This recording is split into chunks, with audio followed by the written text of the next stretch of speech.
Ujú. Bien, bien, bien, bien. Bueno, se menciona por acá en la primera parte, habíamos hablado de que la investigación es una práctica social, ¿sí? Habíamos dicho que es social porque se da desde el hombre y para el hombre, ¿sí? Y que está anclada en un determinado contexto sociohistórico. Eso nos abre múltiples posibilidades y nos da la idea de el desarrollo de la ciencia, el desarrollo de la ciencia a través del tiempo, por ejemplo, en distintos contextos históricos. La ciencia no ha sido la misma, ¿sí? Lo que se entiende hoy por ciencia no es lo mismo que aquello que se entendía por ciencia 200 años atrás, por ejemplo, ¿sí? Entonces, los métodos se han ido modificando, se han ido desarrollando, se han ido ampliando, se han ido complementando, ¿sí? Eh, y las miradas acerca del objeto también se han ido diversificando, ¿sí? Como decíamos recién, hace 200 años, las miradas que podían existir acerca de un objeto de estudio para que éste sea científico, ¿sí? eran muy limitadas, eran muy limitadas. En cambio ahora un objeto de investigación puede ser visto desde distintas perspectivas, de distintas miradas, con distintos enfoques, ¿sí? Ser contemplado, conceptualizado incluso de diferente manera y sigue siendo válido, sigue siendo ciencia, ¿sí? Antes lo único, por poner un ejemplo, lo único científico era lo empírico, ¿sí? Lo empírico, o lo científico era aquello que se podía ver, ¿sí? Que se podía palpar, que se podía acceder, digamos, a través de los sentidos, ¿sí? Entonces, habían muchas cuestiones que quedaban fuera de lo que es la ciencia, ¿sí? Entonces, esas cuestiones han ido variando, diversificándose, ¿sí? Antes la ciencia era solamente aquello que podía demostrarse de manera objetiva, por ejemplo, ¿sí? Entonces, obviamente había una limitación en lo que era el quehacer científico, limitación comparado con la actualidad, ¿sí? Comparado con la actualidad. ¿A qué me refiero comparado con la actualidad? Nosotros tenemos en este momento una mirada acerca de la ciencia, ¿sí? Que contempla estos distintos enfoques, las distintas posiciones, las distintas perspectivas, los atravesamientos, ¿sí? Los atravesamientos culturales, económicos, políticos, sociales, eh, que antes no se tenían, ¿sí? Ahora bien, eh, si esto lo enganchamos un poquito con lo que es el contexto de descubrimiento y el contexto de justificación, ¿sí? El contexto de justificación estaba presente en ese momento porque se hacía ciencia y se justificaba de una manera determinada. Por ejemplo, si yo aplico un análisis estadístico, ¿sí? Acerca del el porcentaje de alumnos que asisten a clases, ¿sí? Mi contexto de justificación va a estar basado en la estadística y va a decir, bueno, porque 17 alumnos de 100 representan lo que llamamos un 17%. Y eso tiene una justificación matemática, ¿sí? Entonces, mis resultados están avalados matemáticamente. A eso por ahí se refiere un poco, Emanuel, el tema del contexto de justificación, ¿sí? Aportar pruebas que avalen nuestros resultados en una investigación, ¿sí? Entonces, nosotros queremos, eh, por ejemplo, probar que la vacuna X contra el COVID funciona, ¿sí? Entonces, ¿en qué nos vamos a basar? Análisis biológicos, análisis estadísticos, ¿sí? Las estadísticas le dan un gran porcentaje a favor, digamos, a la vacuna rusa, por ejemplo. Bueno, pero esos porcentajes no son inventados, tienen una justificación en su base, ¿sí? En su base tienen una justificación. No sé, los teleaudientes de un espacio determinado, ¿sí? Podemos analizarlo en términos cuantitativos y justificar ese análisis desde el análisis matemático, por ejemplo, ¿sí? Ahora bien, eh, no sé si exactamente los antecedentes en realidad se refieren en investigación, en términos de investigación, los antecedentes se van a referir específicamente a investigaciones anteriores sobre el mismo tema, por ejemplo, o sobre temas muy similares, ¿sí? Estos serían como las bases, las bases para que nosotros podamos exponer nuestros resultados y nuestras conclusiones, ¿sí? Es decir, por ejemplo, eh, a ver, estoy tratando de inventar algún ejemplo donde justamente no haya conexión entre mis resultados y una base. No sé, si yo tiro un vaso de agua, ¿sí? Si yo vuelco un vaso de agua de arriba hacia abajo, eh, no sé, el agua se calienta, por ejemplo. Sería muy difícil demostrar eso. Obviamente, a ver, hay manera de demostrarlo en realidad, a partir del movimiento del movimiento de las moléculas de agua y el rozamiento entre sí y la generación de calor. O sea, podría llegar a demostrarse eventualmente. Pero si yo digo, por ejemplo, no sé, si vuelco un vaso de agua, ¿sí? Que cae de arriba hacia abajo, el agua se puede convertir en hielo, ¿sí? En realidad no están conectadas las dos bases, ¿sí? No están conectadas las dos bases. No habría un contexto, no habría una justificación para lo que yo estoy diciendo, ¿sí? No tengo en qué apoyarme para lo que yo estoy diciendo. La ciencia busca, en- busca resultados, ¿sí? Pero que esos resultados sean de alguna manera avalados. Es cierto lo que vos decís en relación a los antecedentes, que ese aval va a provenir de una teoría anterior a la experimentación que yo estoy haciendo, ¿sí? De una teoría, en este caso, de la física, por ejemplo, ¿sí? En el ejemplo del agua, sería una teoría de la física, ¿sí? De la termodinámica. Pero cuando hablamos de investigación y dentro de la investigación hablamos de los antecedentes, generalmente nos referimos a investigaciones sobre la misma temática que arrojen, o sea, o investigaciones similares a la que estamos llevando a cabo nosotros, ¿sí? Para ver qué resultados arrojan.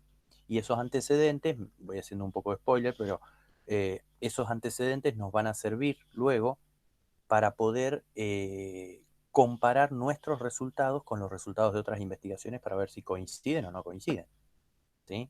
Para ver si coinciden o no coinciden.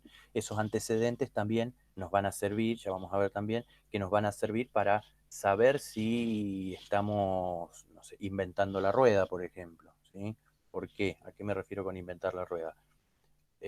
La rueda ya está inventada, entonces si alguien ya hizo la misma investigación que nosotros queremos hacer ahora, ¿sí? No tiene sentido, porque la respuesta a nuestro problema de investigación ya está dada, ¿sí? Ya está presente. Salvo que tengamos motivos para desconfiar de esa respuesta, no tiene sentido hacer una investigación para ver eh, qué ocurre si pasa tal fenómeno cuando tal fenómeno ya fue indagado, ¿sí?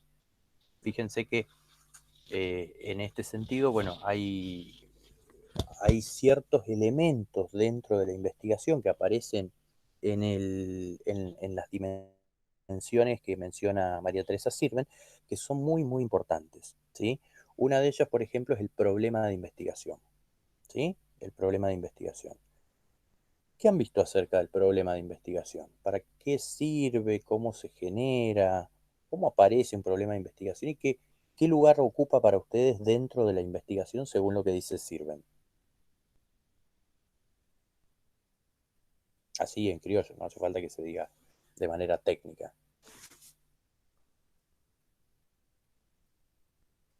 ¿Qué dirían ustedes? ¿Cuál es la importancia del problema de investigación para la investigación justamente? Pueden ir por chat o pueden abrir audio.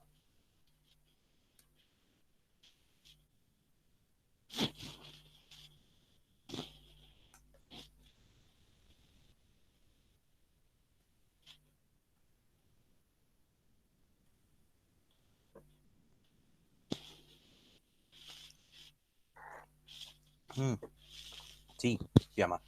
Decía que según lo que ustedes hayan visto desde el texto de Sirven o desde la clase de María Teresa Sirven, ¿cuál es la importancia que tiene el problema de investigación, por ejemplo?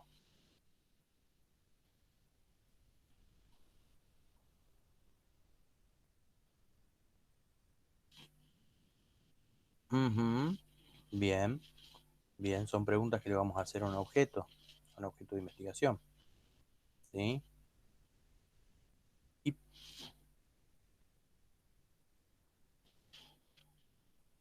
Bien, bien, bien, bien. Ahí después vamos a hacer la distinción entre lo que es el problema y el objeto.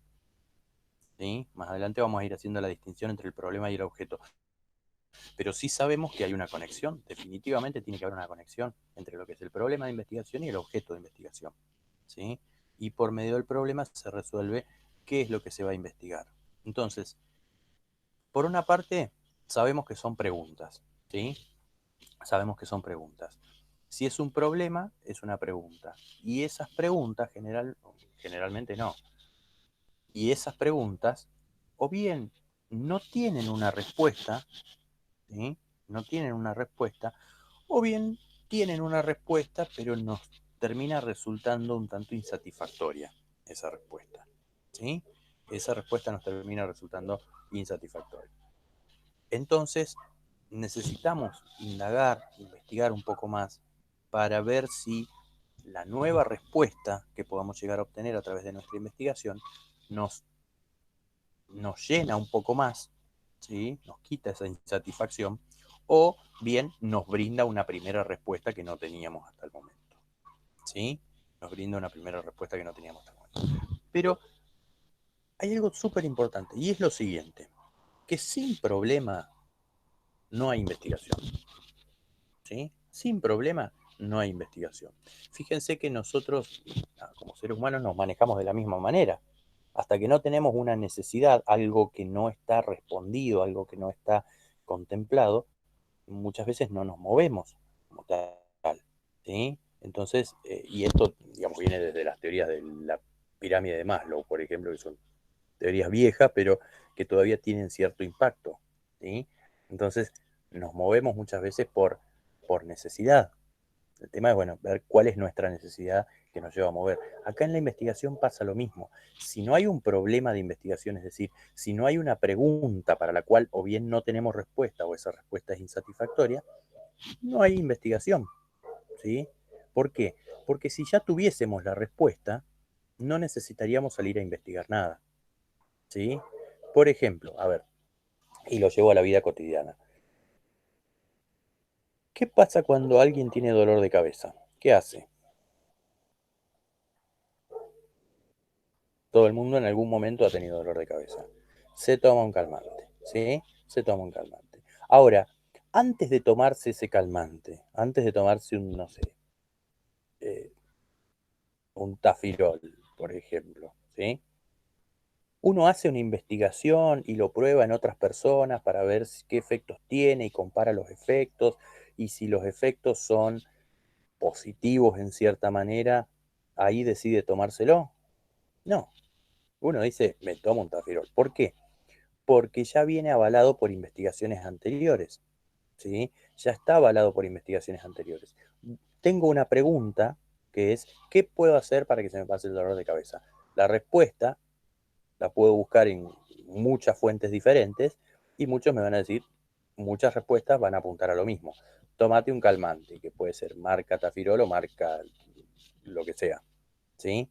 Pero existe una respuesta ya dando vueltas, circulando, y que tiene a su vez antecedentes de investigación que avalan que las personas que toman ese medicamento experimentan antes de tomarlo dolor de cabeza y después de tomarlo disminución del dolor de cabeza, ¿sí? Con una cierta confianza en esa investigación, ¿sí? Entonces, esos resultados hacen que nosotros no tengamos que hacer una investigación por cada pregunta o por cada necesidad que se nos genera, ¿sí? ¿Por qué? Porque ya está avalado, ya se han hecho las investigaciones correspondientes y han dado un resultado determinado, ¿sí? Entonces, hay algunas, hay algunas de estas situaciones que están un poco más consolidadas, que están mucho más consolidadas, como en el caso de eh, el tafirol, por ejemplo, ¿sí? Y hay otras que están menos consolidadas, como por ejemplo la efectividad de las vacunas en la actualidad, ¿sí? La efectividad de las vacunas que se están poniendo contra COVID en la actualidad, ¿sí? Entonces, ¿por qué? Y porque un día te dicen que tiene un 90% de eficacia, al otro día te dicen que tiene el 70%, al otro día te dicen que tiene el 80%. Entonces, ¿qué es eso? Son distintas investigaciones que van haciendo pruebas, ¿sí? Y que van obteniendo esos resultados, ¿sí? Entonces, por eso, depende en qué investigación nos estemos basando, de si tiene un 70, un 80, un 90. ¿Sí? Pero mientras más investigaciones haya sobre el tema, más precisión podemos llegar a tener. ¿Sí? Más precisión podemos llegar a tener. Y obviamente, si esto lo conectamos con la última parte de una investigación, ¿sí? Con la finalidad de una investigación, mientras más precisiones tengamos en el abordaje de un objeto de estudio, más fácil es para nosotros tomar decisiones.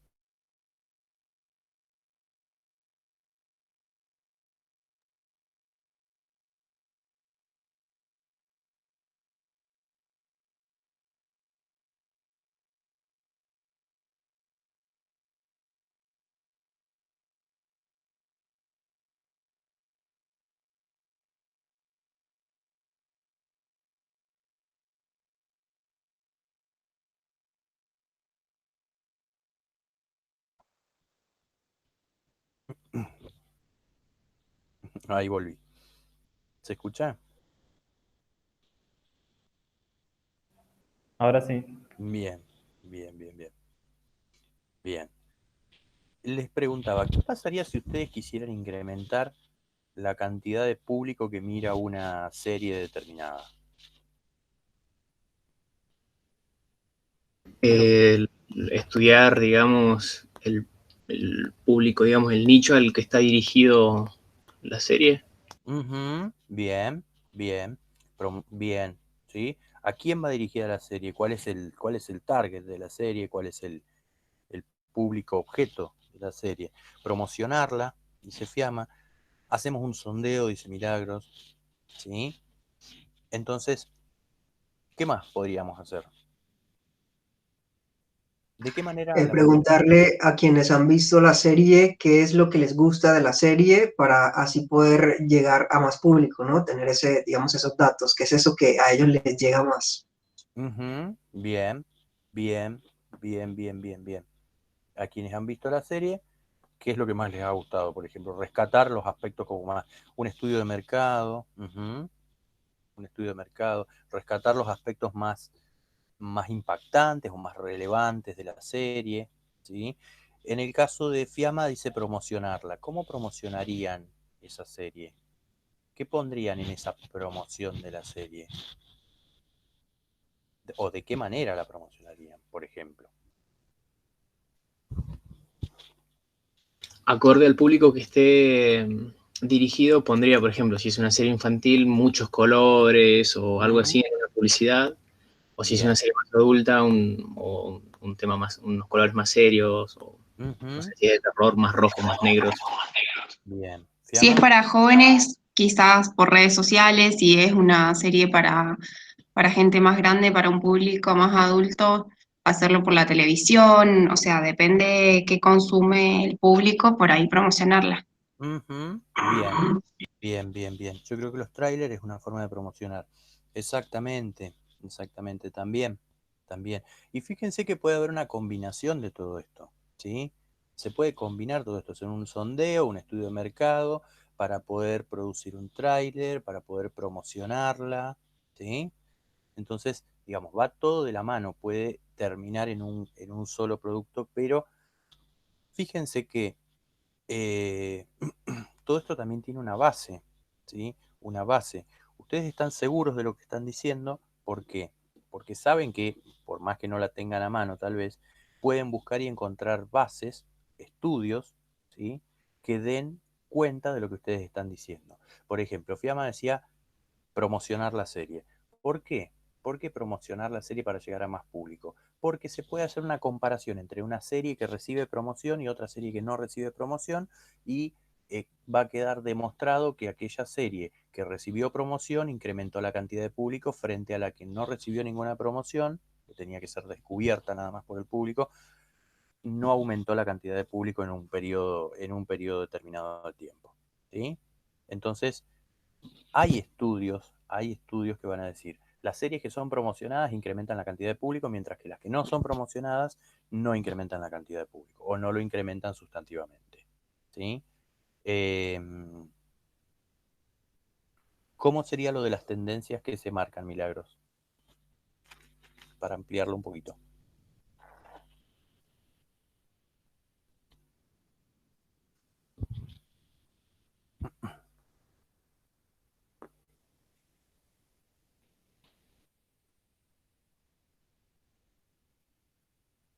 Ujú, exacto, exactamente. Bien, bien, bien, bien, bien. Claro, te arman un ranking, por ejemplo, y te dicen, bueno, las 10 más vistas en Argentina, ¿sí? Entonces, es una manera de promocionarla, porque dice, bueno, si son las 10 más vistas en Argentina, eh, ¿cuál es la sensación del público, del espectador?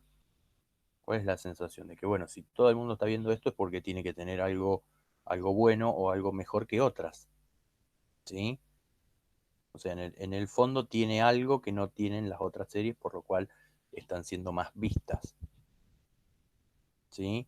Entonces, en la base, en la base de todo esto, fíjense que sigue flotando la misma pregunta, sigue flotando la misma pregunta. ¿Cómo o de qué, digamos, cuáles son los mecanismos por los cuales un producto televisivo, por ejemplo, una serie, puede llegar a tener más público, ¿sí? Entonces, sigue siendo un problema, sigue siendo nuestro problema esa pregunta. A ver, estoy enroscándome. Ese sería nuestro problema, ¿sí? Se cristaliza en esa pregunta y tenemos que buscar la manera de resolver esa pregunta, de dar una respuesta. En toda investigación se trata de dar una respuesta a la pregunta problema, ¿sí? Todo gira en torno al problema de investigación. Por lo tanto, vamos a ir viendo más adelante también que si el problema es como el núcleo, la columna, ¿sí? Una de las partes más importantes de la investigación. Porque si el problema de investigación no está bien formulado, ¿sí? Si el problema de investigación no está bien formulado, entonces el resto de la investigación va a ir para cualquier lado, ¿sí? El problema, vamos a ver que tiene que estar formulado de manera clara, de manera precisa, ¿sí? Casi de manera técnica, ¿sí? Casi de manera técnica. ¿Por qué de manera técnica? Para que no hayan ambigüedades, para que nosotros podamos mencionar un término determinado y ese término lo podamos buscar y que esté definido por un autor de una manera específica, ¿sí? De una manera específica. Yo no puedo decir, no sé, que mi problema de investigación es, eh, no sé, por ejemplo, ¿qué onda las series? ¿Qué onda las series nuevas? Mi tesis está basada en ese problema de investigación. ¿Qué onda las series nuevas? Voy a tener que precisar a qué me refiero con qué onda, porque no sé a qué se refiere. No sé si estoy hablando de la calidad, no sé si estoy hablando del público, no sé si estoy hablando de no sé de qué estoy hablando, ¿sí? Es un término que justamente es ambiguo, es impreciso, ¿sí? No me lleva a nada, entonces dos personas pueden llevar adelante la misma investigación con el mismo problema, con la misma pregunta de investigación y llegar a cosas o resultados muy diferentes, ¿sí? Entonces vamos a ir viendo que los problemas de investigación tienen que estar formulados de una manera lo más clara posible, ¿sí? Que nos permitan saber qué es lo que queremos lograr. ¿Qué es lo que nosotros queremos lograr?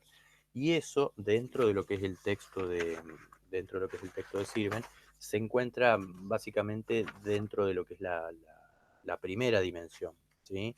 La dimensión epistemológica, ¿sí? Entonces, esta dimensión epistemológica se refiere, dice, a las decisiones que tomamos sobre los conceptos, categorías, cuestiones y finalidades con las cuales se construye el objeto de investigación. Es decir, nuevamente aparece la idea de la construcción, ¿sí? Habíamos hablado anteriormente que el conocimiento científico para María Teresa Sirven es construido y eso sienta una posición determinada, ¿sí? Pero a su vez vamos a ver también que el objeto de investigación también es construido. Desde esta perspectiva también es construido, ¿sí? No existe algo ya predeterminado, armado y que es para todo el mundo igual, ¿sí? Por ejemplo, eh, pongamos por caso un programa, no sé, eh, la concepción que tienen las personas acerca de Radio Popular San Luis, por ejemplo, ¿sí? Entonces, el objeto de investigación, el objeto de investigación, aunque nos pueda parecer que es único, puede ser conceptualizado de diferentes maneras y está sujeto también a ¿Con quién trabajamos? ¿Dónde vamos a llevar adelante esa investigación? ¿Va a ser lo mismo llevar adelante esa investigación en no sé, en la ciudad de San Luis, dentro de las 4 avenidas, que en, en el interior? La conceptualización o la concepción de lo que es la radio popular va a ser igual en ambos casos o va a ser diferente, ¿sí? Entonces, eso va a depender también mucho, fíjense, de ciertos atravesamientos sociales, culturales, políticos también, porque la radio tiene un sello político determinado, ¿sí? Entonces, eso, digamos, eso hace a que el objeto de investigación con el que nosotros vamos a interactuar no sea único, no sea el mismo para todo el mundo, ¿sí? Sino que ese objeto lo vamos a ir construyendo. Y muchas veces nos ayudamos para poder construirlo, ¿sí? En conceptos, categorías, ¿sí? En estos conceptos, categorías, los conceptos muchas veces los vamos a tomar de otros autores que anteriormente han definido algo, ¿sí? Que han definido algo, pero sobre todo construimos el objeto tomando decisiones, ¿sí? ¿Por qué? Porque si yo les digo, por ejemplo, a ver, ¿qué es la comunicación? ¿Qué es la comunicación? Escriban por chat qué es lo que ustedes entienden por comunicación, de la manera más breve posible. Vemos algunas respuestas y a partir de ahí hablamos de esto.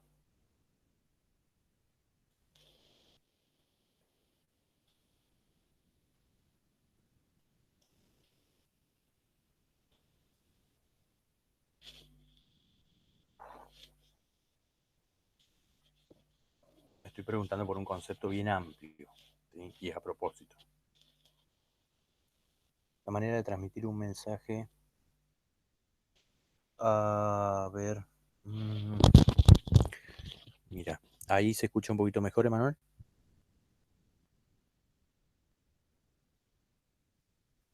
¿Es un sí o es un no? Tiene la S de sí y la O de no. Bien, bien, bien. Es el micrófono que está un poco más alejado. Voy a tratar de que quede más cerca.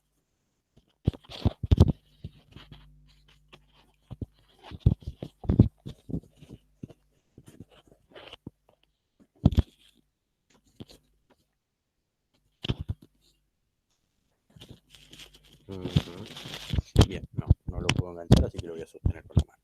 Bien, bien, bien, bien, bien. Poder expresarse en igualdad de condiciones haciendo uso de la reciprocidad. Poder transmitir un mensaje por medio de un canal de emisora receptor. Es la forma que desarrollamos para hacer llegarle al otro una idea o algo que querramos transmitir, ¿sí? Bien, fíjense que ahí tenemos al menos 3 definiciones. ¿Las 3 definiciones son iguales? ¿Coinciden exactamente?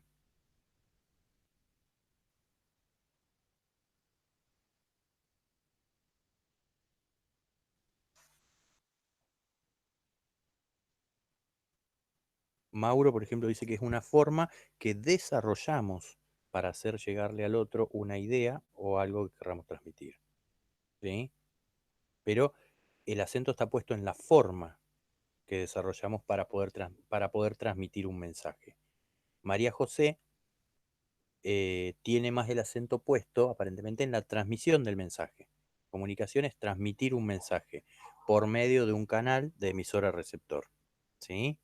Entonces, fíjense que en una definición hacemos énfasis en la forma que desarrollamos para poder, a partir de esa forma, transmitir un mensaje, y María José habla de la transmisión del mensaje, la comunicación como la transmisión del mensaje.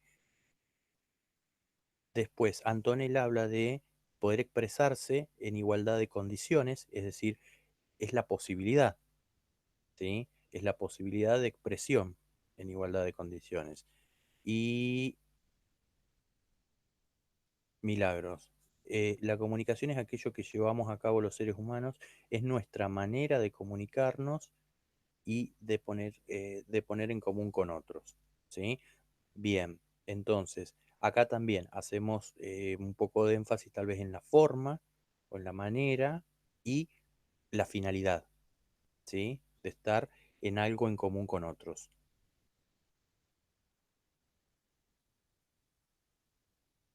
Eh,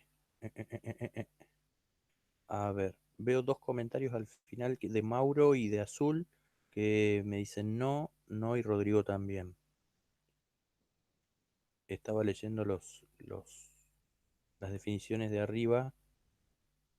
Claro, eso le puse que no cuando preguntó si eran iguales las definiciones. Ah, bien, perdón, perdón. Exacto, exacto. Bien, bien. Gracias, Mauro. Claro, no, no son iguales. Entonces, fíjense que si yo les digo, bueno, vamos a hacer un trabajo acerca de la comunicación, ¿sí? Estoy hablando de un objeto de investigación unívoco, acordado y sabido por todos de la misma manera. No, no. ¿Por qué? Porque las distintas definiciones que han ido dando acerca de lo que es la comunicación, ¿sí? Acerca de lo que es la comunicación, están basadas en distintas miradas, en distintos autores que han construido la comunicación, que definitivamente es un objeto complejo, muy complejo, ¿sí? Lo han construido de manera diferente, ¿sí? Entonces, vamos a ir viendo que cuando nosotros llevemos adelante una investigación y vayamos a hablar de nuestro objeto de investigación, ese objeto lo vamos a tener que generar, lo vamos a tener que construir, no es algo ya armado. Lo que pasa es que, bueno, como seres humanos muchas veces tendemos a pensar que lo que nosotros pensamos es lo que todos piensan, ¿sí? Es un sesgo que tenemos, es un sesgo que tenemos en general. Y vamos a ir viendo también que en ciencia vamos a desconfiar de lo que se da por sabido, ¿sí? De lo que se da por sabido. Si no, justamente no aparecerían muchos de los problemas de investigación que aparecen, ¿sí? No aparecerían muchos no se generarían tantos problemas de investigación. Nos quedaríamos con las respuestas que tenemos o con las respuestas que pensamos que pueden ser probablemente y no avanzaríamos. Entonces, la cuestión está en preguntarnos, ¿sí? Preguntarnos, cuestionar lo que viene, lo que está dado, ¿sí? Cuestionar lo que está dado. Pongamos por caso el lenguaje, ¿sí? El lenguaje, nosotros pensamos que, a ver, hay múltiples teorías acerca del lenguaje y ustedes tienen más calle que yo en relación a teorías del lenguaje posiblemente, ¿sí? Pero sabemos que han habido múltiples desarrollos y en este último tiempo, más aún, ¿sí? Más aún, que si el lenguaje designa lo que dice designar o no lo designa, ¿sí? Entonces, y si no designa cuál es la utilidad, cuál es la función que tiene el lenguaje, ¿sí? Es decir, hubo una época en que confiábamos plenamente en el lenguaje, ¿sí? Y lo identificábamos al lenguaje con la cosa, ¿sí? Y después se empezó a desconfiar de eso. Después se empezó a desconfiar de eso. ¿Ustedes han tenido semiótica, cierto? No, Producción de Radio y TV no, profe. Bien. Producción no. ¿Y periodismo? Periodismo sí. Ujú. Bien, bien. Pero básicamente, obviamente no voy a entrar en teorías de semiótica, pero básicamente estábamos en un punto donde identificábamos el lenguaje con la cosa, ¿sí? Y en un momento dado se da un quiebre gigantesco y es el lenguaje simboliza a la cosa, pero no es la cosa como tal, ¿sí? Y a partir de ahí se abren múltiples teorías, ¿sí? Pero en ciencia pasa lo mismo, en la ciencia pasa lo mismo. Nosotros muchas veces pensamos que algo es de una determinada manera porque lo escuchamos y se repite lo que tenemos que aprender muchas veces es a desconfiar de eso, ¿sí? A desconfiar de lo dado, de lo ya sabido, de lo institucionalizado en cierta manera, para ver otras posibilidades, ¿sí? Para ver otras posibilidades. Em, Obviamente no vamos a andar paranoicos todo el tiempo, todo el tiempo, pero sí cuestionar, digámoslo, cuestionar lo dado, ¿sí? Lo dado. Uno podría decir, uy, qué bueno, las clases virtuales son lo mejor. Eh, pero en otro contexto histórico distinto, más adelante podríamos llegar a pensar, mira, las clases virtuales en realidad eran una porquería. Este tipo de clases que tenemos ahora son mucho mejores, ¿sí? Con una modalidad distinta. O las formas de evaluación, ¿sí? Yo los vi, por ejemplo, no sé, yo la forma de evaluación que tengo en la asignatura la voy, incluso con, exacto, exacto. El lenguaje inclusivo también está en cambio constantemente, ¿sí? También está en cambio constantemente. Y eso genera, eso, a ver, ¿cuál es el impacto o por qué es importante rescatar estos cambios que van habiendo en la ciencia, los cambios que se van dando en la ciencia, los cambios que se van dando en el lenguaje, porque tienen un impacto sobre la realidad, tienen un fuerte impacto sobre la realidad, ¿sí? Fíjense que desde que, a ver, por ejemplo, me voy a un caso muy reciente. ¿Qué es lo que dijo? ¿Cuáles fueron las declaraciones de China acerca de su vacuna? Una de las últimas declaraciones que generó mucha polémica.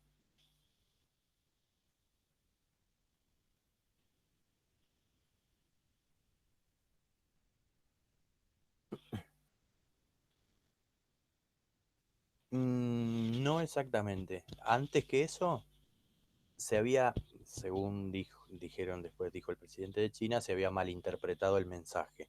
Pero el mensaje que se había dado inicialmente, exacto, es que tiene baja efectividad. ¿Sí? Es que tiene baja efectividad. A ver, ¿qué es lo que ocurre con eso? Eso está basado en alguna investigación, más allá de que el mensaje haya sido dado de manera clara o no muy clara, claro que tenía el 40%, ¿sí? El 40%, entre el 40 y el 50, había leído yo en algunos casos, con la segunda dosis, mientras que la aplicación de una dosis única, decían algunos estudios que podía llegar a tener como máximo el 3% de efectividad, ¿sí? Es decir, uno se arriesga más clavando con que te claven la aguja que la efectividad que podía tener la vacuna, ¿sí? Es decir, con una sola dosis, la efectividad habían dicho que rondaba el 3%, ¿sí? El 3%. Es decir, muy, muy despreciable el porcentaje. Entonces, ¿cuál es el quid de la cuestión acá?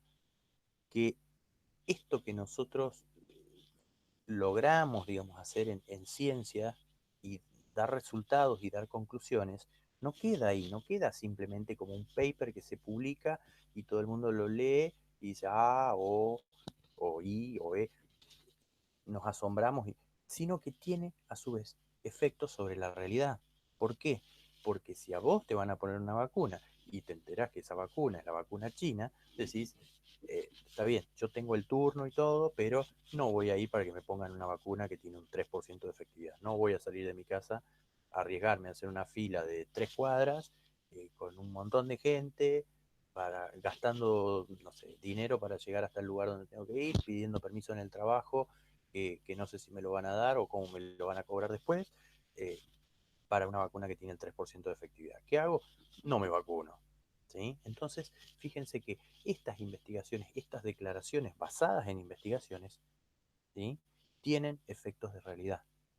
Entonces, eso es lo que se logra a través de la ciencia, ¿sí? Muchas veces la mirada estanca de la ciencia es que se hace ciencia y se publica y el mundo lo lee y chao, y muere ahí, muere en una publicación, ¿sí?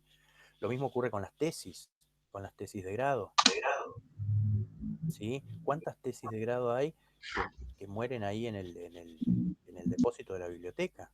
¿Sí? Y uno dice, bueno, pero tienen potencial para poder implementarse como un programa de ayuda a un barrio determinado, por ejemplo, ¿sí?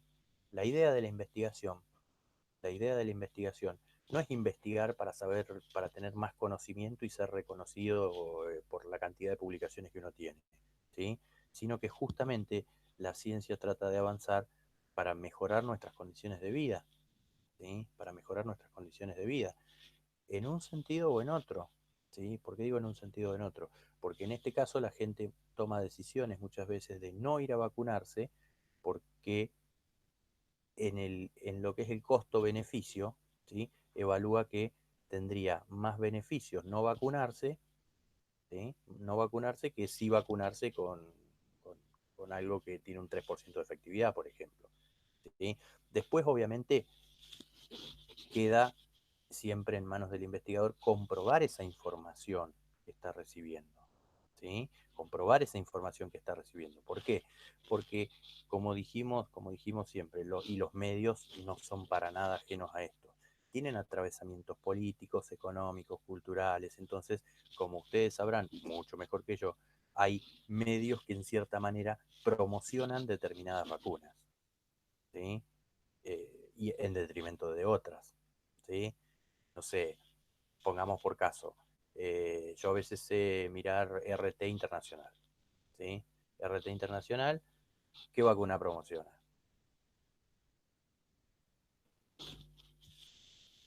Exactamente, la vacuna rusa, ¿sí? La Sputnik. Entonces, si ustedes entran a RT y ponen Sputnik, van a encontrar un montón de notas y datos y entrevistas que la dan definitivamente como la mejor, ¿sí? Y van a encontrar a su vez algunas críticas a otros laboratorios, ¿sí? Entonces, en cierta manera, las fuentes de las que nosotros recibimos información, tenemos que evaluarla también en estos términos, ¿sí? En términos de, bueno, ¿cuál es la institución? ¿Cuáles son los intereses que hay detrás de esta institución? ¿Sí? ¿Quiénes hicieron la investigación? ¿Qué conocimientos tienen las personas que hicieron esta investigación? ¿En qué línea van investigando? ¿Sí? ¿Y qué es lo que quieren lograr? ¿Qué es lo que quieren lograr? ¿Sí?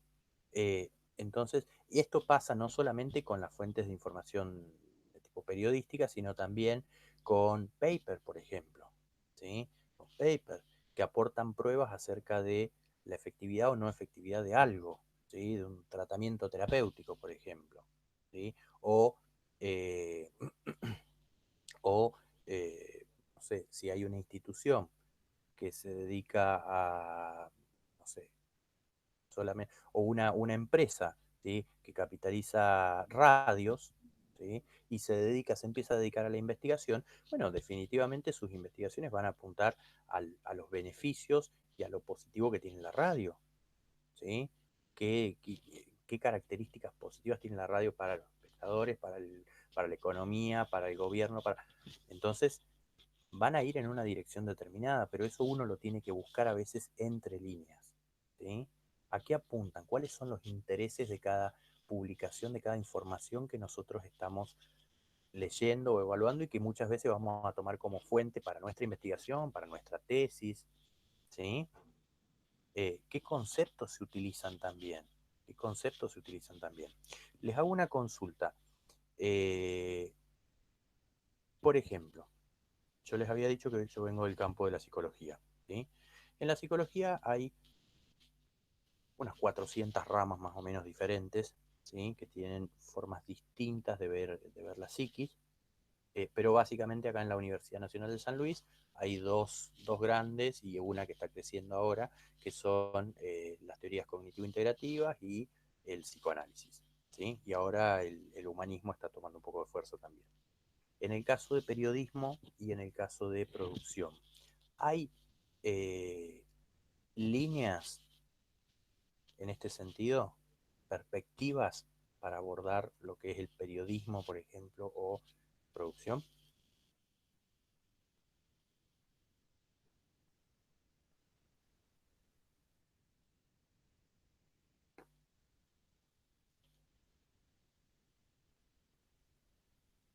Como grandes perspectivas.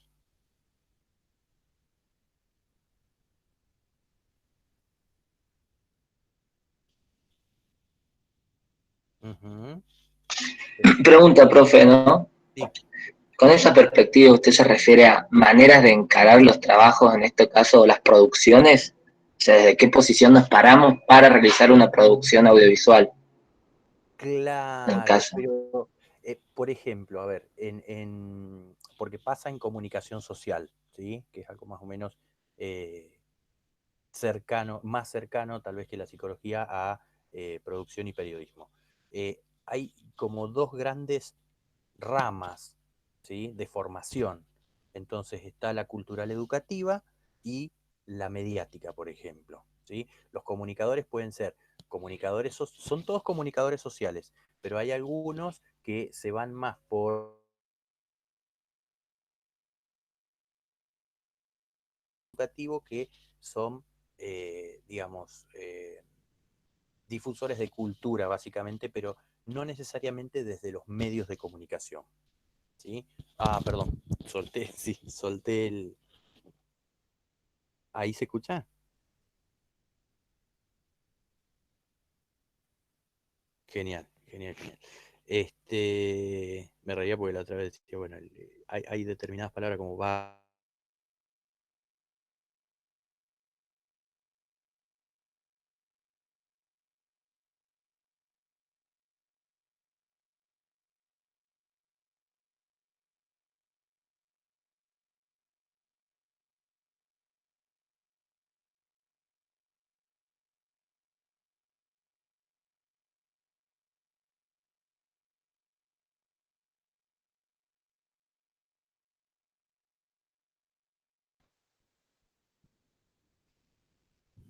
Ahí está, ahí volví. Decía que en comunicación social hay, sí, se corta, sí. Ahí se escucha un poquito mejor y no cortado. Que, bien, bien, bien.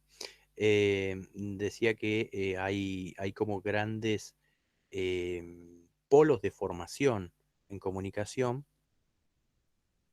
Vamos a intentar. Sí, sí, sí, sí, sí. Sí, en parte es la conectividad que tengo, que viene horrible desde el domingo más o menos. Vengo peleando con eso. Em, Decía que hay como dos grandes áreas de formación, ¿sí? Dos grandes áreas de formación en comunicación, que son la cultural educativa, sí, la cultural educativa y mediática, por ejemplo, ¿sí? En este caso, no veo que salten así a primera vista grandes, grandes áreas de formación, ¿sí? Si no, estarían ya bastante reconocidas por ustedes, dirían esta y esta, ¿sí? Entonces, en ese sentido, si todos reciben la misma formación, ¿sí? Si todos reciben la misma formación, es más fácil o los objetos de investigación por ahí van a estar un poco más unificados. Es probable que los objetos de investigación que ustedes tomen, ¿sí? Estén más unificados entre ustedes conceptualmente, ¿sí? Que no haya tanta distinción, que no haya tanta diferencia, ¿sí? Entonces, a ver, por poner un ejemplo, eh, básicamente en esto que yo les decía, en psicología, la manera de ver o de entender la psiquis, ¿sí? La manera de entender la psiquis desde las dos perspectivas, psicoanalítica y cognitivo-integrativa, es muy diferente, ¿sí? La psicoanalítica sostiene que el centro o el núcleo es lo inconsciente, aquello que no es voluntario para nosotros, y que en cierta manera nos conduce en gran parte de nuestra vida, mientras que las otras teorías cognitivo-integrativas hablan de los procesos mentales. Y esos procesos mentales que dominan lo que nosotros hacemos son en gran parte voluntarios. Entonces, mientras que una perspectiva de la psicología está basada en la voluntad, la otra está basada en lo involuntario, por así decirlo, muy, muy, muy, muy acotadamente, ¿sí? Entonces, ahí se abren dos grandes formas de entender la psicología. En este caso no parece haber grandes diferencias en la manera de entender lo que es el periodismo y la producción, ¿sí? Pero sí, lo que decía Sur recién, bueno, uno puede tomar, ¿sí? A ver, voy a retomar lo que decía en el chat recién. Em, ¿Dónde estaba? Hay mucha discusión sobre la objetividad, también decía Dayana, ¿sí?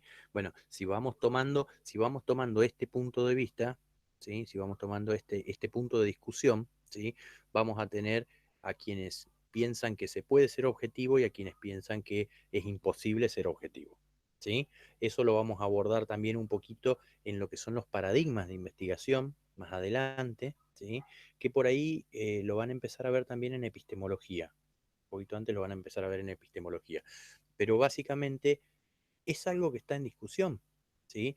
Y que más allá de que esté en discusión, la discusión abre la posibilidad de de hacer periodismo, por ejemplo, de dos maneras distintas, centrándose en que uno sí es objetivo y sí puede ser objetivo, ¿sí?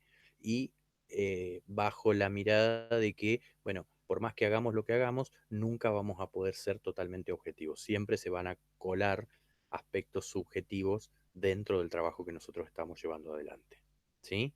Entonces, es más, eh, para quienes tienen una posición desde la objetividad, ¿sí?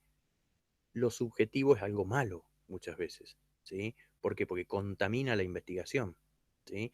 Mientras que en el caso de las posiciones que avalan la subjetividad y la imposibilidad de ser totalmente objetivos, ¿sí? Trabajan muchas veces un poco más libres, pero a su vez determinan que se puede trabajar con otras técnicas, ¿sí? Con otras técnicas, desde otros enfoques, ¿sí? Desde otros enfoques.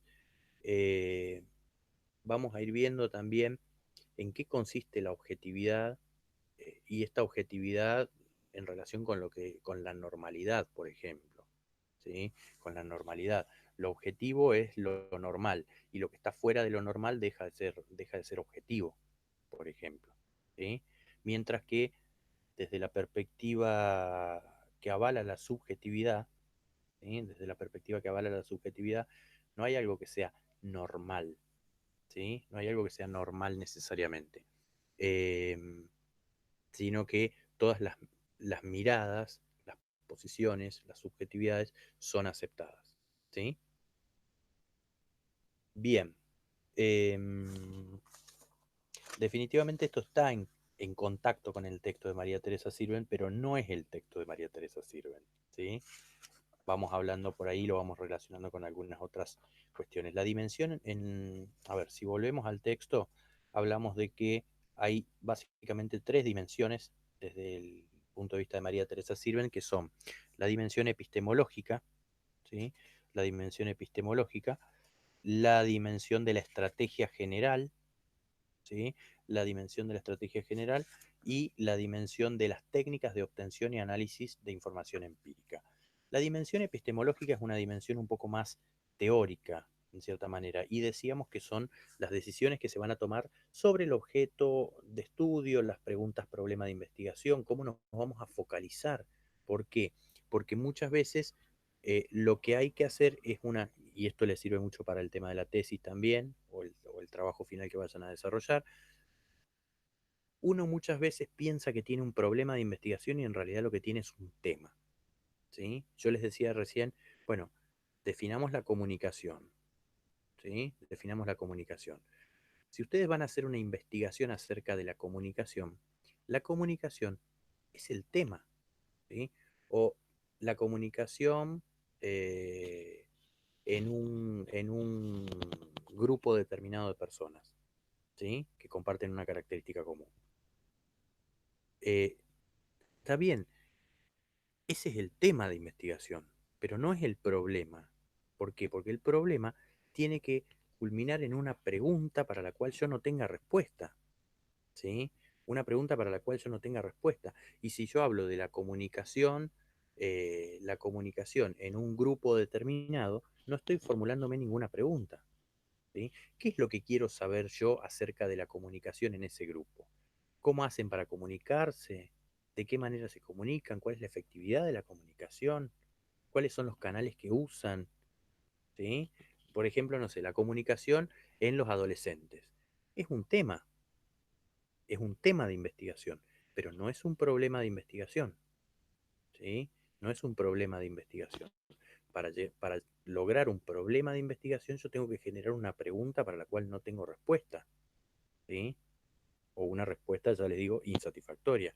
Entonces, ¿qué es lo que quiero saber yo acerca de la comunicación en los adolescentes? ¿Qué es lo que a mí me interesa? La comunicación, o sea, ¿qué características tiene? Y cuando hablo de características, ¿a qué me refiero con esas características? ¿Estoy hablando de la comunicación solamente entre adolescentes, entre sí, o con otros grupos distintos? ¿Sí? Entonces, todo eso hace a la dimensión epistemológica, a focalizarnos en el objeto de investigación, ver cuáles son las preguntas que le vamos a hacer al objeto de investigación específicamente. Si nosotros nos quedamos con que no...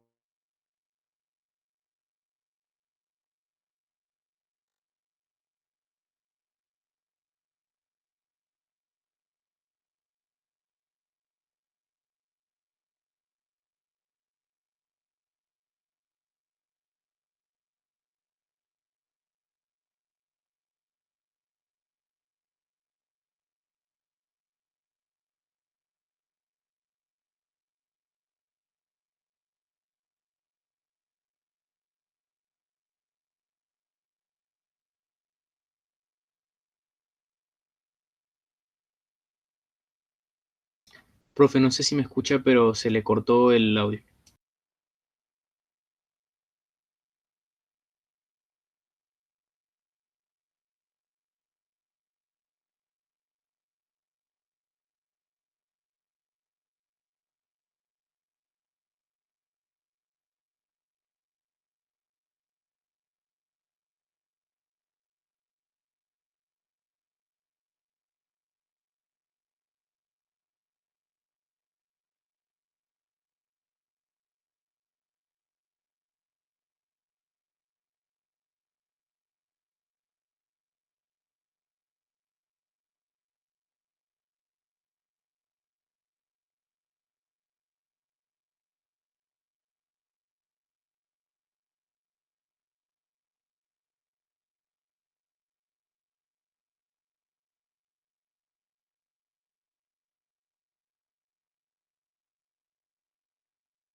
Perdón, decía, ahí volví, ¿se escucha? Volví desde el teléfono ahora. Sí, profe, ahí volvió. Sí, Claro. Bien, bien, bien, bien. Me quedé, no sé dónde me quedé, en realidad, no sé dónde, en qué parte me quedé. Estábamos hablando un poquito de la dimensión epistemológica, ¿sí? En qué, o sea, a qué apunta la dimensión epistemológica que básicamente nos permite construir el objeto, ¿sí? Nos permite construir el objeto y las preguntas que le vamos a hacer a ese objeto, ¿sí? ¿Con qué categorías vamos a trabajar? ¿Para qué? O sea, ¿cuál es el sentido y el significado, ¿sí? Del conocimiento que nosotros queremos generar? Es decir, ¿para qué hacemos la investigación? Que es lo que en un informe de investigación va a ir como la justificación, por ejemplo, ¿sí? Entonces, nosotros tenemos que, digamos, no hacemos investigación porque sí, sino que tiene que tener un sentido determinado, ¿sí? Esa justificación es tanto disciplinar muchas veces, ¿sí? Es decir, qué aportes puede generar esta investigación que ustedes van a hacer al periodismo, a la producción, y a su vez, digamos, es para qué pueden servir los resultados, ¿sí? ¿Para qué pueden servir los resultados que nosotros logremos con esta investigación, ¿sí? ¿Para qué se pueden utilizar estos resultados? Entonces, de esa manera, muchas veces uno lo presenta como un proyecto, ¿sí? Como un proyecto de tesis, ¿sí? Por ejemplo, y hay un jurado que evalúa si el trabajo está justificado o no está justificado, ¿sí? ¿Por qué? Porque puede haber investigaciones que no tengan un justificativo, ¿sí? A ver, eh, ¿cuál es la, no sé, la relación entre la cantidad de entrevistas realizadas, ¿sí? La cantidad de entrevistas realizadas y, no sé, a ver, voy a inventar algo que es cualquier cosa, pero ¿cuál es? Ver si existe relación entre la cantidad de entrevistas realizadas por un periodista y su número de documentos, ¿sí? Yo quiero saber si los que tienen un número de documentos más grande han realizado más entrevistas. A ver, definitivamente eso no tiene ningún tipo de justificativo, ¿sí? No es una investigación que se justifique hacerla, ni darle aporte, ni darle un subsidio, ni darle una posibilidad. ¿Por qué? Porque no tiene ningún sentido, ¿sí? Las investigaciones que nosotros vamos a realizar tienen que tener un sentido determinado, tienen que tener una utilidad, tienen que tener un impacto, ¿sí? Social, académico, pero tienen que tener algún tipo de impacto, ¿sí? Entonces muchas veces pasa que esa justificación no se da cuando uno presenta los planes de tesis o cuando uno presenta un proyecto, y por ende muchas veces esos proyectos no son aprobados, ¿sí? A veces dan la posibilidad de, bueno, devolverlo y justificarlo, y otras veces directamente quedan fuera, ¿sí? Entonces, esta justificación se da dentro de lo que es la dimensión epistemológica, ¿sí? Dentro de la dimensión epistemológica. A su vez también vamos a ver con quiénes vamos planificando, con quiénes vamos a trabajar y qué papel van a cumplir las personas con las que vamos a trabajar, con las que vamos a hacer una investigación, ¿sí? ¿Por qué? Desde, por ejemplo, Dayana decía recién, hablaba del tema de la discusión de la objetividad, ¿sí? Entonces, si uno se posiciona muchas veces desde la objetividad, ¿sí? El investigador se siente una persona objetiva, es decir, que no está interferida por sus valores, por sus sentimientos, y que por ende puede llevar adelante una investigación pura, ¿sí? Básicamente. Eso muchas veces va de la mano de la concepción del investigador como el que tiene el conocimiento, y los participantes de la investigación como los que no tienen conocimiento, ¿sí? Por lo tanto, en ese sentido, ¿quién genera el conocimiento? El investigador, ¿sí? Y los participantes simplemente se les extrae información, ¿sí? En cambio, desde otras perspectivas, desde la subjetividad, por ejemplo, que es la perspectiva que tiene María Teresa Sirven, el conocimiento es construido en la interacción con otros, ¿sí? Es construido en la interacción con otros, no viene dado ya. Entonces lo subjetivo también es importante. Lo subjetivo también es importante, no hay un conocimiento previamente dado, y por ende no es que el investigador es el que sabe y los participantes solamente aportan información. No, los participantes de una investigación también conocen, también tienen sus conocimientos, ¿sí? Y los aportan para enriquecer la investigación. Por ejemplo, uno podría pensar, hace poquito, por ejemplo, estuve participando en una tesis de comedores barriales, ¿sí? De 2 barrios de acá de San Luis. Entonces, si uno lo aborda desde una perspectiva objetivista, ¿sí? Uno hace preguntas tipo cuestionario, donde las personas ya tienen las respuestas predeterminadas, ¿sí? Usted siente que durante la semana come mal, bien o demasiado. Listo, esas son las 3 respuestas que hay. Y eso es una perspectiva o una mirada más objetiva, ¿sí? ¿Por qué? Porque yo ya sé de antemano cuáles son las respuestas posibles y no doy cabida a la subjetividad, ¿sí? Ahora, si yo en cambio, en lugar de aplicar un cuestionario con esa pregunta, ¿sí? Hago una entrevista, utilizo otro instrumento, ¿sí? Hago una entrevista, yo podría preguntar, por ejemplo, bueno, ¿cómo siente usted que está comiendo durante la semana? Y yo le doy la posibilidad a la persona de que se explaye y de su punto de vista y me dé respuestas distintas a las que estaban pautadas en el cuestionario, por ejemplo, ¿sí? Entonces, de esa manera, yo estoy teniendo en cuenta que la persona tiene un conocimiento que yo no tengo, ¿sí? Y que yo no me puedo quedar solamente con la persona come poco, suficiente o demasiado, ¿sí? ¿Por qué? Porque yo quiero saber si come poco, ¿por qué? ¿Cuáles son los motivos? ¿Por qué la persona piensa que está comiendo poco? ¿Sí? ¿Por qué la persona piensa que está comiendo suficiente o por qué piensa que está comiendo demasiado? Y eso solamente puede ser rescatado muchas veces desde una perspectiva más subjetiva, ¿sí? A ver, no estoy diciendo que la perspectiva objetiva no sea válida, estoy diciendo simplemente que dependiendo de cuál sea nuestro objeto de investigación, el objeto de investigación que nosotros construimos, es la perspectiva que nos conviene tomar. ¿Sí? Es la perspectiva que nos conviene tomar.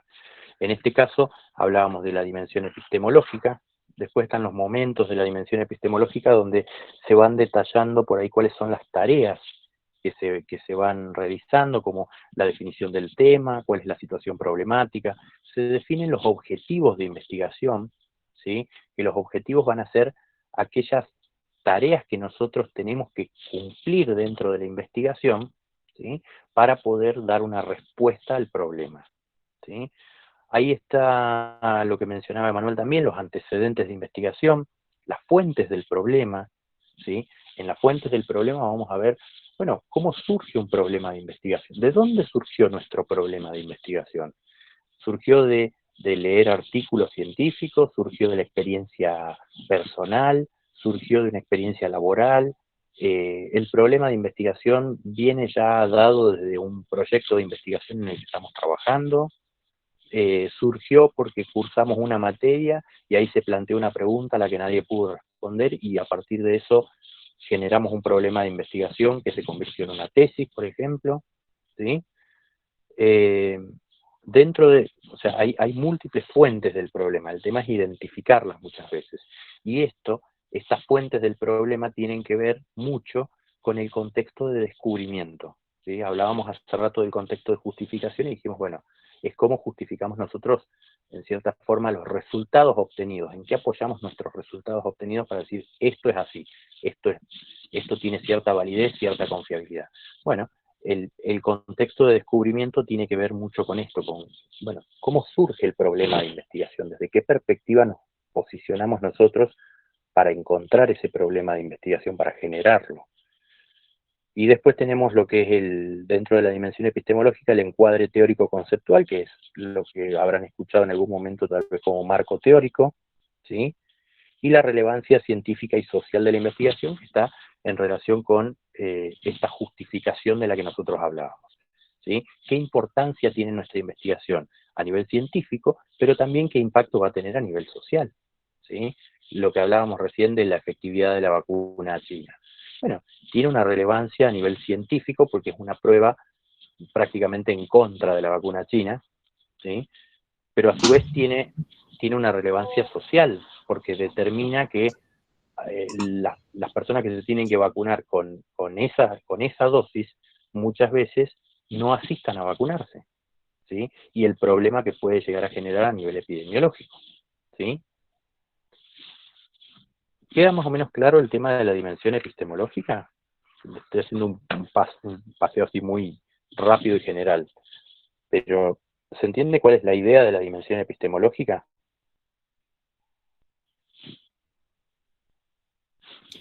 Más o menos, profe, o sea, lo entendí, creo, pero no, hay muchas cosas que tengo en el aire. Bien, bien, bien, bien, bien. Igual en la clase que está... ¿Vos habías visto la clase de grabada? Porque ahí por ahí está un poco más detallado. No, profe, no sabía que había una... Es mi Bien. primera...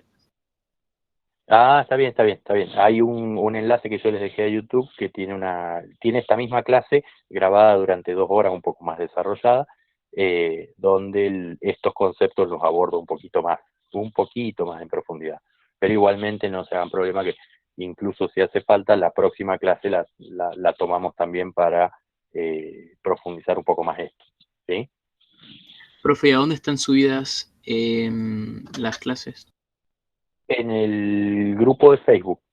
Cuando yo les mandé uno de los mails, les mandé el grupo de Facebook, el texto de María Teresa Sirven, el enlace a YouTube y el formulario de datos, me parece.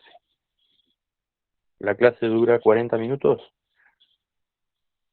Ah, bien, bien, bien. Bueno, tengo que revisarla entonces, Gracias, profe. Sí. No, que gracias, digo, por la información. Ah, no, de nada. Mira, déjame que me fije, Manuel, A ver si tengo... Sí, porque se supone que era una clase de más o menos 2 horas. Yo el año pasado estuve haciendo las clases grabadas durante 2 horas, pero déjame revisarlo a ver si me he olvidado de colgar otra parte del video.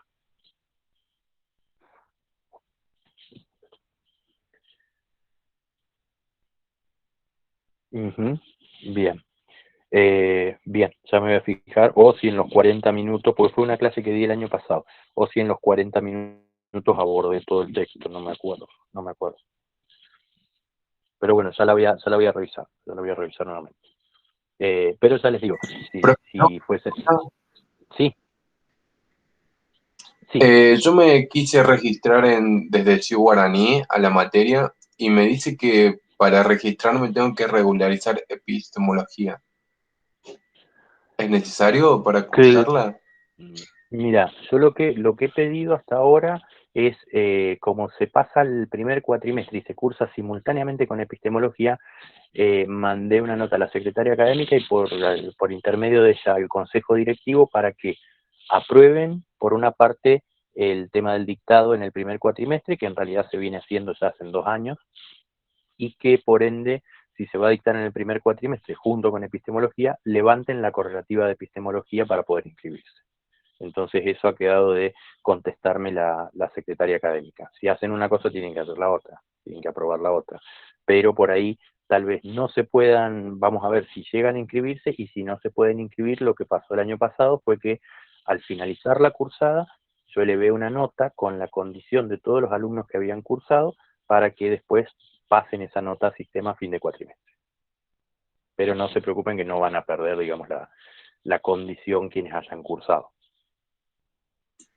Bien, muchas gracias. Era para saber por el tema del CIU Guaraní, ¿no? Pero bueno, con eso ya estoy tranquilo. Sí. O sea, igualmente, si la secretaria académica me dice, mira, se bajó la correlativa de epistemología, ya se pueden inscribir, les voy a estar avisando ahí en el momento para que hagan la inscripción por el CIU Guaraní, cuestión que al finalizar el cuatrimestre me llegue el acta y yo directamente los pueda cargar en el acta, ¿sí?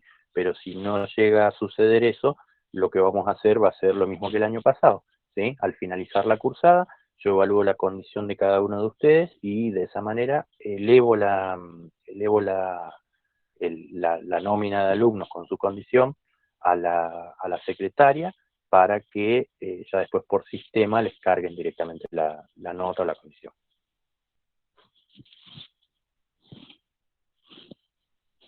Bien. La segunda dimensión de la que habla Sirven es la dimensión de la estrategia general, ¿sí? Que se identifica con lo que muchos metodólogos hablan del diseño de investigación, ¿sí? Elegimos el tipo de diseño, la lógica, ¿sí? Si va a ser una lógica más cuantitativa o más cualitativa, que es lo que venimos hablando un poquito. A ver, hay muchos conceptos que están emparentados. La objetividad está emparentado con lo cuantitativo, por ejemplo, ¿sí? Con la posibilidad de cuantificar los fenómenos, otorgarles una cantidad, medirlos en términos de cantidades, ¿sí?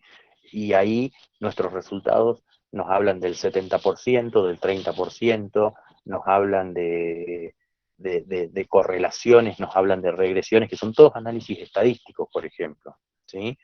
Mientras que desde una lógica cualitativa, hablamos desde la subjetividad, y ahí cobran importancia algunas cuestiones que no tiene sentido medirlas en términos de cantidad, ¿sí? Por ejemplo, no sé, los sentimientos experimentados ante una situación determinada, ¿sí? Es decir, nosotros podríamos evaluar algo quanti o quali, ¿sí? Desde una perspectiva quanti o quali. Por ejemplo, hacemos que un grupo de personas adultas, ¿sí? Que un grupo de personas adultas miren un video con escenas de la guerra en Siria, por ejemplo, ¿sí?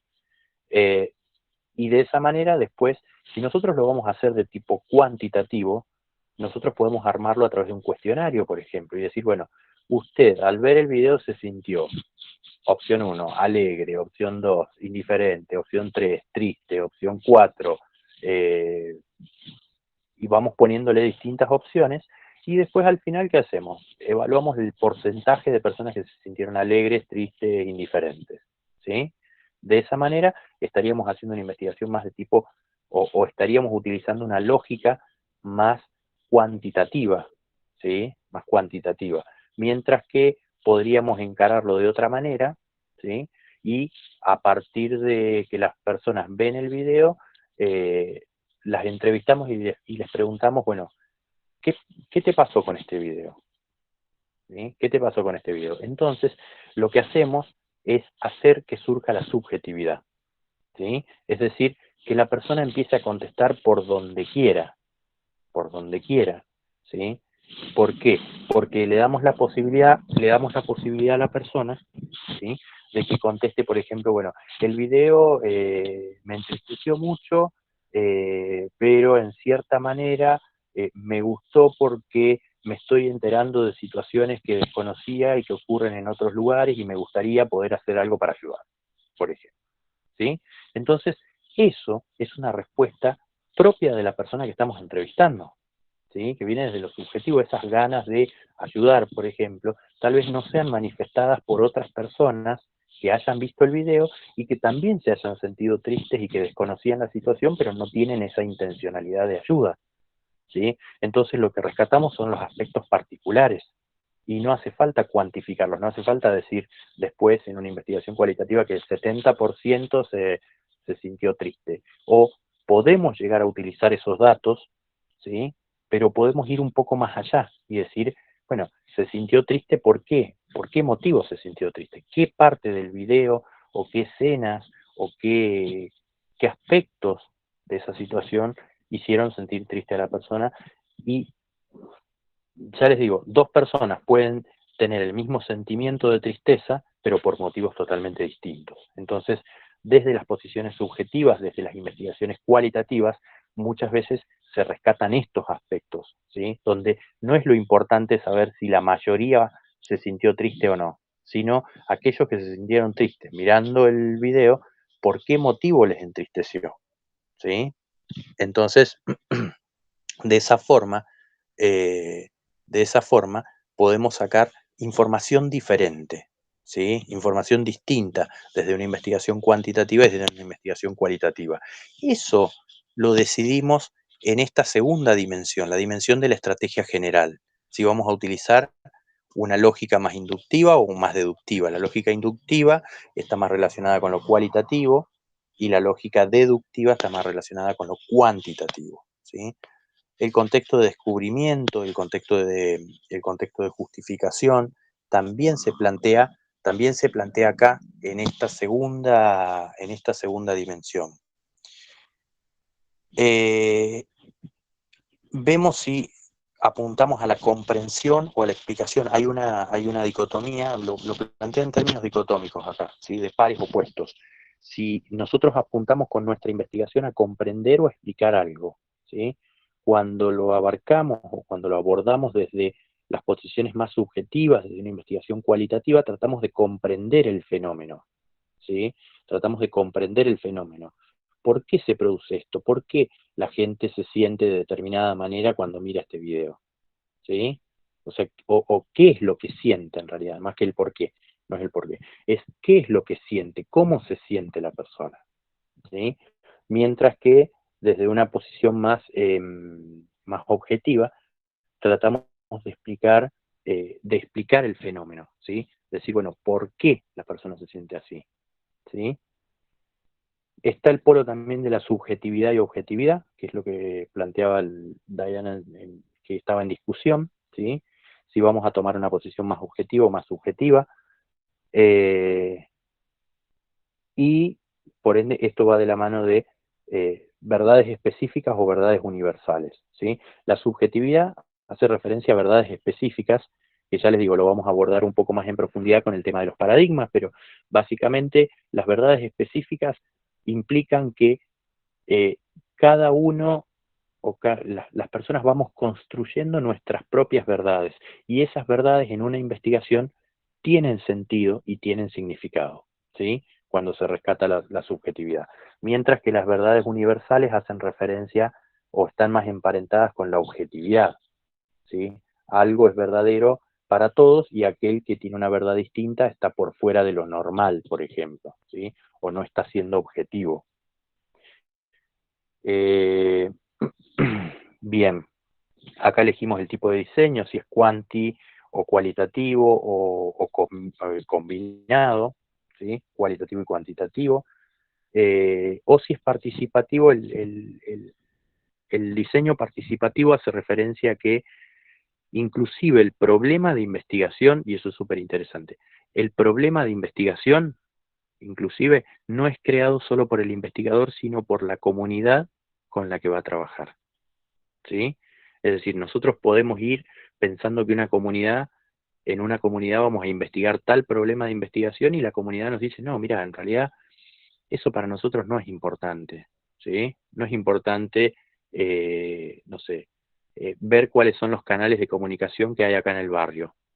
Acá en el barrio lo importante es que no sabemos cómo llevar el agua desde este punto hasta tal otro punto. Entonces, nuestra investigación, que iba a versar acerca de los canales de comunicación más utilizados en el barrio, termina transformándose en una investigación acerca de las estrategias para poder llevar agua de un punto al otro del barrio, por ejemplo, ¿sí?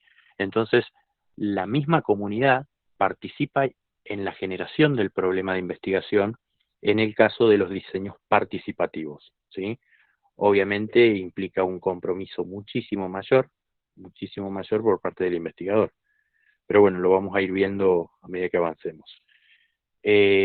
Universo, la selección del contexto, universo, unidades de análisis, selección de casos, eso hace referencia a con quiénes vamos a trabajar, ¿sí? A con quiénes vamos a trabajar, cómo los vamos a seleccionar, el muestreo estadístico, si es un muestreo intencional, un muestreo teórico, hace referencia a cómo vamos a seleccionar a esas personas para trabajar. Y la tercera dimensión debe ser obviamente coherente con las decisiones que se tomen en las dimensiones anteriores, pero básicamente hace referencia a, bueno, cuáles son las técnicas de relevamiento de información que vamos a utilizar, ¿sí? ¿Cómo vamos a obtener información? Y un poquito de esto veníamos adelantando, a través de cuestionarios, de entrevistas, videos, por ejemplo, ¿sí? Fotografías. O sea, ¿cuál va a ser nuestro medio nuestra técnica para poder obtener información y llegar a un resultado y una conclusión? ¿Sí? ¿Cuáles son las técnicas para poder analizar esa información? Porque no es lo mismo analizar un cuestionario cuantitativamente en términos de porcentajes, por ejemplo, qué porcentaje respondió la pregunta 1 con el ítem A, con el ítem B, con el ítem C, a analizar una entrevista donde la persona puede hablar libremente, ¿sí? Entonces, esas técnicas para poder analizar esa información hay que preverlas. Es decir, antes de tomar las entrevistas, tenemos que saber de qué manera vamos a evaluar una entrevista. Antes de tomar un cuestionario, tenemos que saber qué queremos evaluar de ese cuestionario y de qué manera lo vamos a hacer, ¿sí? Antes de llevar adelante no sé, un video, un documental, tenemos que ver, bueno, qué es lo que vamos a analizar de ese documental, qué aspectos vamos a tener en cuenta para poder sacar una conclusión, ¿sí? Después hablamos también de los procedimientos de triangulación y las instancias colectivas de retroalimentación como formas de validar nuestra investigación. Vamos a ver el concepto de triangulación más adelante, que implica varias posibilidades, o que, por ejemplo, triangulación de información, donde podemos tomar cuestionarios y entrevistas al mismo tiempo para ver si en los cuestionarios responden de una manera y en la entrevista responden de otra distinta, o si coincide, ¿sí? Y las instancias colectivas de retroalimentación hacen referencia a que una vez que nosotros obtuvimos nuestros resultados y nuestras conclusiones, si trabajamos con una comunidad determinada, volvemos a esa comunidad y les decimos, miren, estos son los resultados que encontramos nosotros. ¿Qué les parecen a ustedes? ¿Están de acuerdo? ¿No están de acuerdo? ¿Con qué sí están de acuerdo y con qué no? Y muchas veces nuestras conclusiones se pueden ver modificadas, digamos, por la misma mirada de la comunidad que participó de la investigación, ¿sí? Si son los adolescentes, por ejemplo, la comunicación en los adolescentes, volveremos y diremos a esa comunidad con la que trabajamos, miren, nosotros estuvimos evaluando, analizando y encontramos que estos son las principales formas de comunicación que tienen entre los adolescentes. Ellos nos dirán, sí, en esto sí, pero en esta situación nada que ver, por ejemplo, ¿sí? Entonces nuestras conclusiones se van a ir modificando. Bien, me he pasado algunos minutos del horario de la clase, así que formalmente los voy a liberar, no sin antes preguntarles si hay alguna duda, alguna pregunta antes de la clase que viene.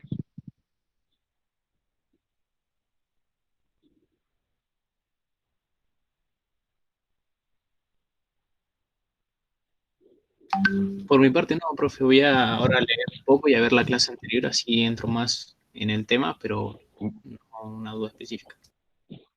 Perfecto, perfecto, perfecto. Bien, bien, bien. Bueno, hagan eso, vean el tema de... Sí, perfecto. Vean el tema de la clase si pueden y el texto, ¿sí? Un repaso al texto y la clase. Ujú. Bien, ahí voy a repasar a ver si he abordado todo el texto o si he abordado una parte nada más, y buscar la parte que falta. Y si no está, bueno, armarla, en cierta manera.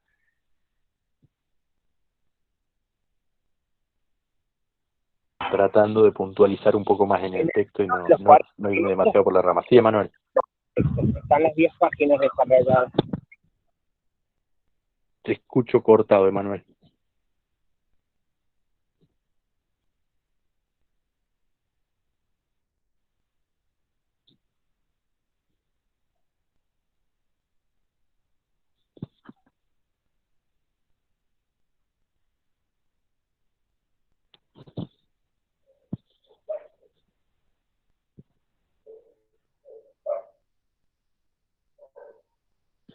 Emanuel, te escuché cortado. Si me pudieras repetir.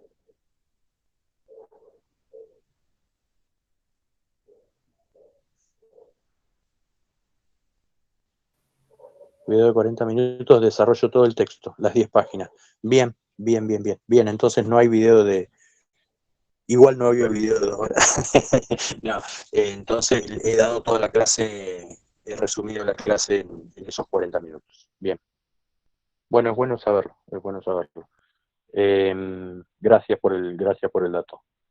Igualmente, ya les digo, la clase que viene yo voy a estar con otro tema, pero, si llega a hacer falta focalizarnos o puntualizar nuevamente sobre este mismo texto, antes de pasar al siguiente contenido, lo hacemos, no hay ningún problema, ¿sí? Lo que yo quiero es que se comprenda, digamos, cuál es la dinámica que plantea María Teresa Sirvent acerca de la investigación y estas 3 dimensiones, ¿sí? Y que, o sea, me interesa más que se comprenda el texto en la mayor medida posible, más que pasar a otro tema por una cuestión de cronograma, ¿sí?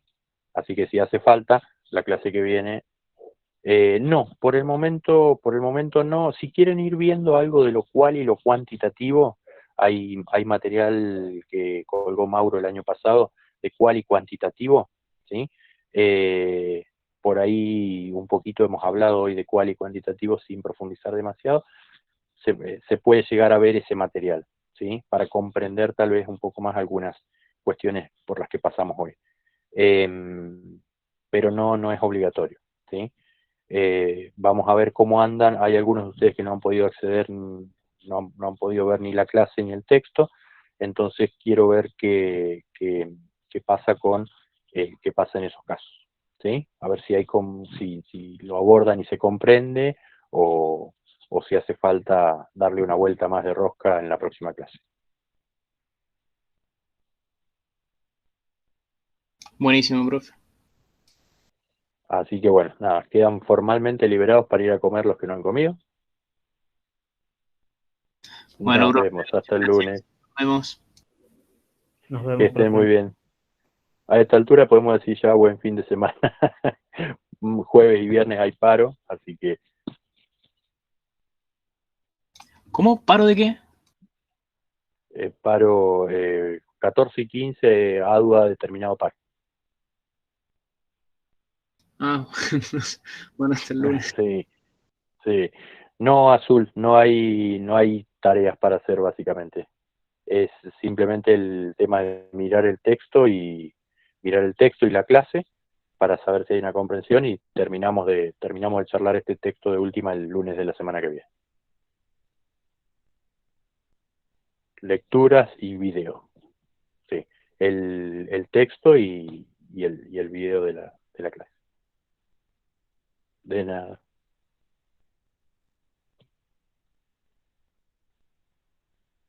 Nos vemos. Que anden muy bien.